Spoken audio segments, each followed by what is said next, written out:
Bonjour, bienvenue sur ABC Juriste. Dans la série Un jour, un arrêt en matière de procédure civile, je vous présente tous les jours une fiche d'arrêt d'une décision rendue par la Cour de cassation en matière de procédure civile. Alors, en l'espace, cette fois-ci, on quitte les décisions rendues le 6 juin 2019.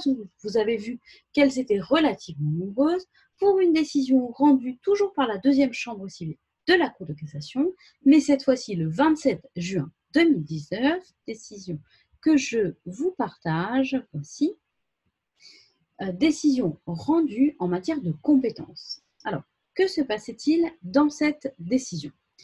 En l'espèce, nous avions, donc la décision concerne la compétence, pardon, en l'espèce, nous avions une SCI qui avait signé un compromis de vente avec un couple concernant un bien immobilier. Les vendeurs avaient estimé que la SCI était fautive et responsable de la non-réitération de la vente.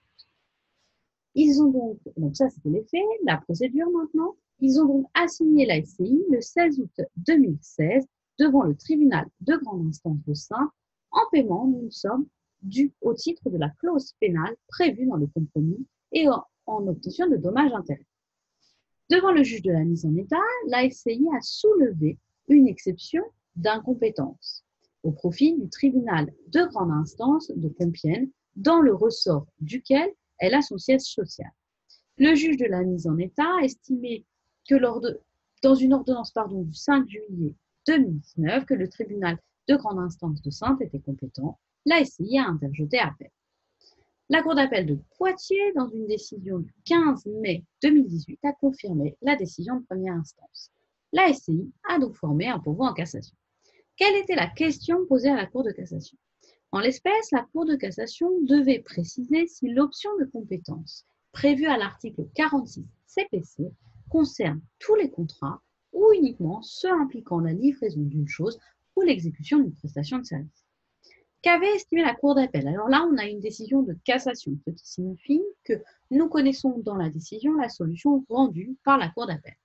La Cour d'appel a considéré, je cite, que l'option prévue en matière contractuelle joue dès lors que le lieu retenu est celui où la livraison devait être faite, où la prestation de service devait être effectuée.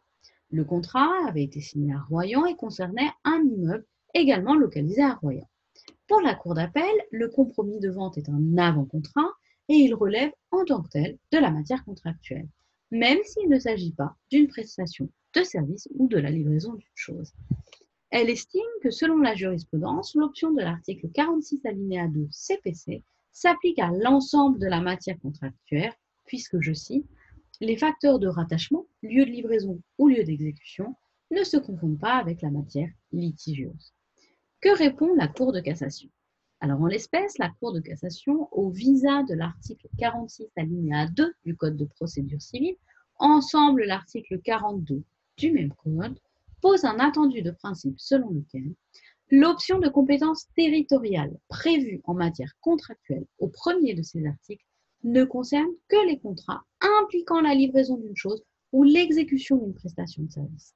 Elle casse donc l'arrêt, puisque le compromis de vente ne prévoyait ni la livraison d'une chose, ni l'exécution d'une prestation de service. Voici pour la présentation de cette décision de la Cour de cassation.